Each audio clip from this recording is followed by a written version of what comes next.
Sandwich shops are everywhere. Go eat alone quickly. You high school grad. I had ordered lunch for 70 new employees for the company's induction ceremony, but the manager, a Harvard graduate, changed the order without permission, and mine didn't arrive. Then he said that to me. He even made fun of me for being a high school graduate, laughing with the new employees. As my anger simmered inside me, I finally lost my cool and told the manager and the new employees something. My name is Rick. I'm a 43-year-old employee who recently joined a major company. Daddy, do your best at work. Have a good day, honey. Blessed with a wife and child who cheered me on as I left for work. I was working hard for my family. But one day a male version of a workplace bully showed up to disrupt my daily life. Is it true you're just a high school graduate? Why is a high school grad working here? Well, even if you ask me why. The manager, John, asked me that when he approached me. While I was puzzled, John glared at me as if demanding a quick answer. Yes, as you say, I graduated from high school, but... So it's true. How did a high school grad even get into our company? Most of us here are college graduates. By the way, I graduated from Harvard. Wow, that's impressive. Upon finding out I was a high school graduate, John looked down on me and casually mentioned he was a Harvard graduate. He seemed to be someone who valued academic background a lot. To avoid any trouble, I walked away from John and returned to my work. But from that day on, John started harassing me. Do these documents. Sometimes he dumped documents on me. Other times he made me clean, and even sent me on errands, using me as much as he could. Are you okay? You look pale. Maybe you should talk to someone. As the harassment from John continued, it seemed the stress was showing on my face, and my wife was deeply worried. But I shook my head. He's the manager, and I just transferred here, so I don't want to make a fuss. Even so, I'm worried. It's okay. I have a plan for when push comes to shove. I reassured my wife like that. Knowing the situation from a few days ago, my wife was probably on edge, worried my health might deteriorate. But giving up over something like this would mean losing my manhood. Well then, I'm off for the day.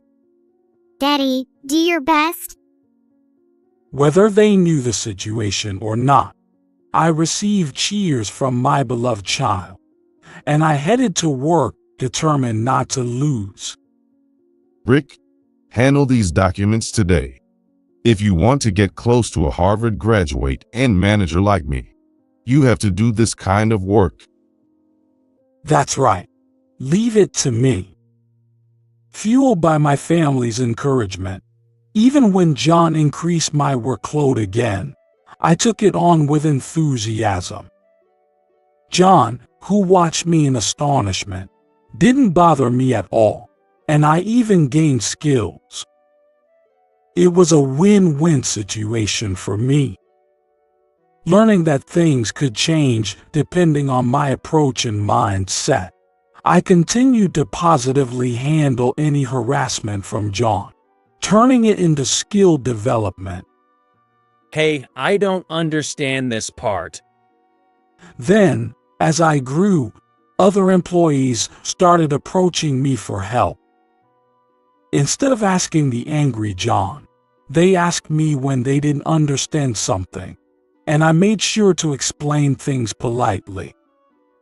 This part can be improved if you do it this way. Thank you, Rick. You're so reliable. Seeing the happy smile of the employee made me happy too. A year passed as I continued doing these tasks, and finally, spring arrived. Rick, could you order lunch for 70 new employees? Understood, John. As we were preparing for the entrance ceremony, John asked me that. Of course, I agreed and answered him likewise. There hadn't been any trouble with John recently.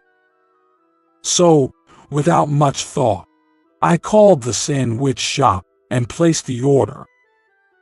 Then, on the day of the entrance ceremony, our company president stepped onto the stage and spoke to the new employees through a microphone. Congratulations to all the new employees. We are very pleased to welcome 70 new members to our company today.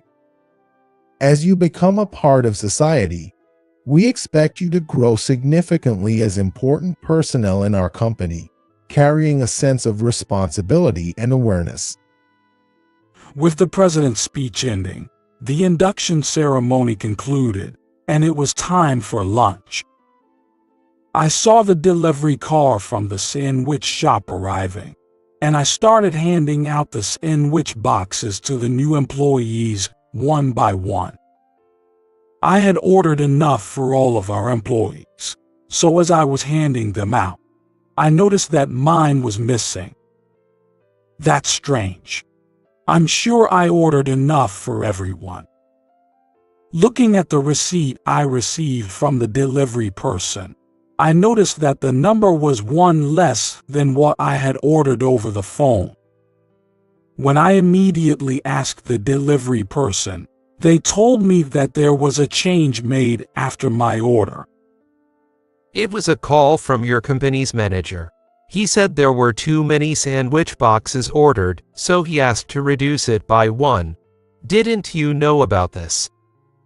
Seeing my surprised reaction, the delivery person asked timidly. Coming to my senses, I told them it was fine, and the delivery person cheerfully greeted me and left. Holding the receipt, I went to see John, who was happily eating his sandwich surrounded by the new employees at a prepared table. John, can I have a word with you? I need to talk. What is it, Rick? Can't you see I'm eating with the new employees? Read the room, will you? John smirked at me, having guessed the topic of my conversation. That really ticked me off. Looking around, the new employees, already aware of the situation, started snickering. Still, I wasn't intimidated and spoke up again. I didn't get my lunch. I definitely ordered enough, but the sandwich shop said the order was changed afterward. They said it was you who called. I was entrusted with the order, so I would like an explanation for the change. Suppressing my anger, I calmly conveyed this, but hearing it, John laughed at me even more. You figured it out quickly, didn't you, high school grad Rick? You wanted to look good in front of the new employees, but it backfired, didn't it? At that moment, John and the new employees burst out laughing. I had approached it as part of my job and never intended to show off, but it seemed I had fallen right into John's trap. Too bad for you. All the new employees are on my side. After all, they're all college graduates. There's not a single high school grad among them. They're all better than you. You're still stuck on academic background, huh? Of course. Even as I answered in a low tone, John replied confidently. Some of the employees here are high school grads like you, and they seem to understand you to some extent. But I won't be fooled. From the perspective of college grads, High school grads do crap work. It's a pity for the excellent college grads. John's biased view of prioritizing academic background showed no sign of stopping. That's why, as an interviewer, I didn't accept any high school grads and chose the excellent college grads here. They follow me properly, and they're all loyal and helpful, unlike someone with just a high school diploma.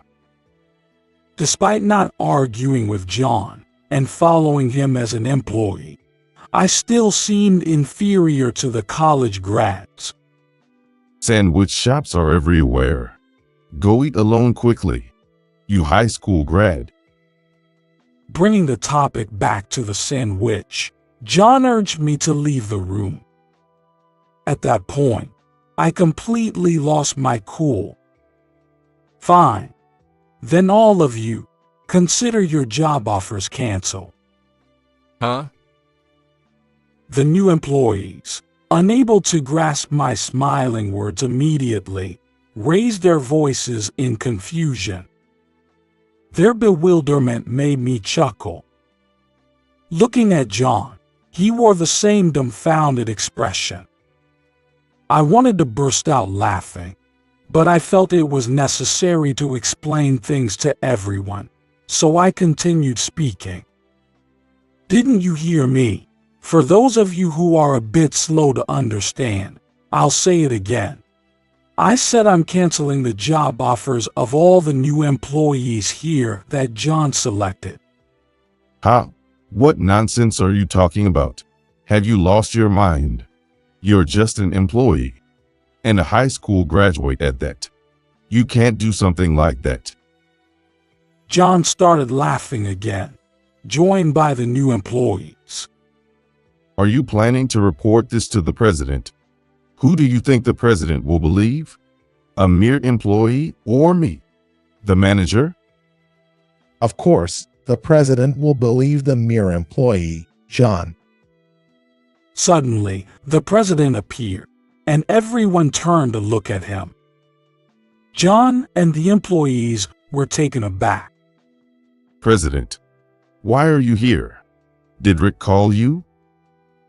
While everyone was stunned by the president's sudden appearance, John tried to ingratiate himself with the president. What he's saying is complete nonsense. You shouldn't trust him. If anything, you should fire him. The new employees here are troubled because of him. Right? John sought confirmation from the new employees. The new employees, along with the other employees, nodded in agreement with John. But I'm the one who's troubled. Huh? After letting out a huge sigh, the president said that, causing John to look confused. I'm saying that I'd be troubled if Rick were to leave. Rick is my son, and he will take over this company. Son. John and the new employees were shocked as they realized the truth about me as revealed by my father, the president. The new employees turned pale, believing my father's words. I heard you tampered with a lunch order, making sure my son didn't get his lunch. I was just being considerate, thinking Rick's wife would make him a homemade lunch. Hearing my father's angry words, John hastily tried to excuse himself. His feeble excuses were obvious and embarrassing to witness. I had never mentioned my wife to John, but the fact that he knew and had investigated gave me chills. I told my wife the company would provide lunch today, so she didn't make me one. Oh, I see. Sorry about that, Rick. John apologized awkwardly with a forced smile. It seemed like the matter was resolved, but my father had been listening to the entire conversation between me and John from outside the door, so he knew everything. When I looked at my father, it was clear he wasn't going to let this slide. John, I already know you've been belittling my son's academic background. You weren't always like this. Recalling the past, my father began to speak. John used to be someone who earnestly faced his work. However, seeing how John had changed, my father looked genuinely disappointed. That's why I hired you without hesitation. Even though you graduated from Harvard, you worked hard and climbed the ranks through your efforts, and I believed you'd become a cornerstone of the company. But now, I feel utterly betrayed. Sir, I'm deeply humbled by your high expectations. But regardless of what your son told you, I've been a reliable leader, as shown by how the new employees follow me. Betrayed, you say? That's preposterous. John insisted he was doing his job properly.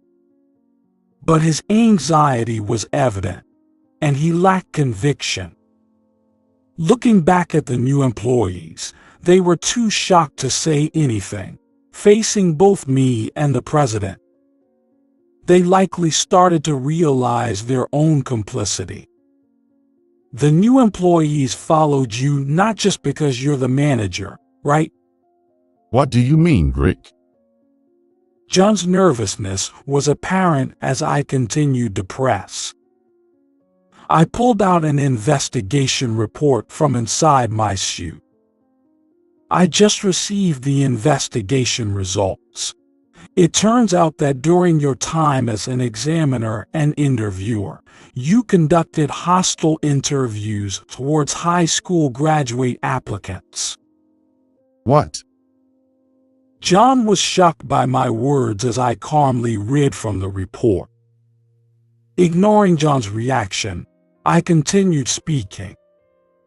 I obtained testimony from many high school graduate applicants that day. Would you like to hear the statements sent to my phone by the investigators? No, I don't need that. It's all lies. In anticipation of such events, I decided to employ investigators around last winter when I was preparing to take over my father's business. These investigators are former detectives, and they work among the employees. It's not a lie. As I firmly declared this, John was shocked to learn that there were former detectives among the employees. He seemed genuinely unable to believe that investigators had been placed without his knowledge. Originally, I wanted to create an environment where all employees could work with peace of mind, which is why I hired investigators. We also plan to set up a consultation office in the future, and we are proceeding with that. I'm sorry that I had to involve the investigators for my own situation right away. That doesn't matter. Why should a high school graduate be able to jump over me, a Harvard graduate manager, to become the next president? President, aren't you ashamed to favor your own son? John, his anger rising at my words, now directed his fury at my father, the president. But my father didn't back down, glaring sharply at John. You're the last person who should be talking about favoritism based on academic background. My son worked at his previous company for decades, intentionally avoiding mine. He did a great job and finally came over to take the baton of my company, and now you dare to disparage him with your narrow-minded view. By the way, at his previous company, he was the vice president. Do you still think it's unfair for him to become the next president? As my father and I pressed John, he seemed at a loss, realizing he hadn't known this. It's not something I usually brag about unless asked. Saying it myself feels quite embarrassing. No matter how great my background is, I don't use it as a shield. I stated that firmly, leaving John stunned. For someone so fixated on academic background, the fact that I, a high school graduate, had been a vice president elsewhere was likely a severe blow to his pride. But to drive the point home, I spoke up again. I requested the investigation because your behavior was against our company's policy, and all the employees you hired as an interviewer were college graduates. Our company accepts high school graduates without discrimination, as I was well aware. John's face turned pale, clearly not expecting his actions to be exposed. Seeing this, my father cleared his throat and addressed John. Since you conducted hostile interviews, it's a company scandal. I plan to step down as president and pass the baton to my son. This is 2 years earlier than planned, but my son can handle it. You will also be disciplined accordingly. John stood in stunned silence, devastated by my father's words. My father then turned his attention to the new employees. I'm sorry, but you all also showed your disdain for high school graduates. Therefore, we've decided to cancel your job offers. The new employees, too, fell into despair. Some began to cry and beg my father to reconsider, thinking of their disappointed parents. President, we're so sorry. Although it was easy to foresee their tears, I hoped they would take this as an opportunity to reflect on their actions. Due to the hostile interviews conducted by the interviewer, we deeply regret and apologize to the victims and their guardians. We are truly sorry. The next day, my father and I explained the situation to the victims and their guardians and apologized. We also announced that the job offers for the college graduates had been revoked and that John had been dismissed. Angry parents yelled at us for the treatment of their children, but we apologized sincerely. Parents naturally want the best for their children. Since this affects their lives, it reinforced my determination to create a better company.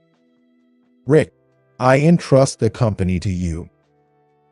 My father, looking exhausted, entrusted the company to me. He seemed to blame himself endlessly for the scandal, so I asked him to let me handle it from now on. I'll take care of Dad. Thank you, Mom.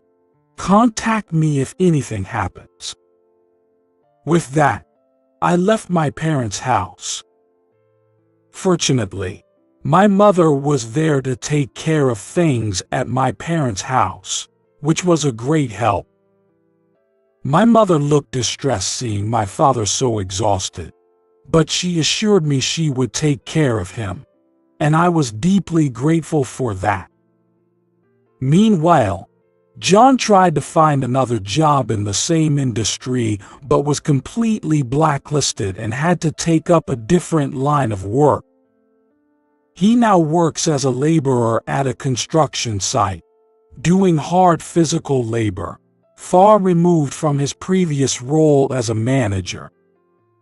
For someone like John, who had grown complacent in his managerial position, physical labor might be the best way to rebuild his character. As for me, I successfully took over the company from my father, and when I revealed to the employees that I had joined to become the next president, they welcomed me warmly. With both my father and John suddenly gone, the employees had been anxious, but they were relieved when they understood that I, the president's son, would take over. The cancellation of the job offers for the new employees was successfully carried out, and the company conducted new tests and interviews. I, as the president, also attended, making decisions on the spot along with other examiners and interviewers. A few months later, with the inclusion of the new hires, the company we rebuilt together surpassed its previous performance. We established a consultation office where employees could discuss any issues at any time. And as the president, I also listened and helped find solutions. The investigators continued their work without revealing their identities. Thanks to you, President Trick, I was able to reconcile with my supervisor. Thank you so much. Hearing direct thanks from an employee who had resolved a conflict made me happy. I wondered if things might have been different if I had talked to someone about my issues with John when I was still an employee. Thinking that I still had a long way to go as a president, I put the past behind me. The present reality, built by my efforts and those of the employees, is something that shouldn't be denied. With that in mind, I continued to strive for further development of the company as its president.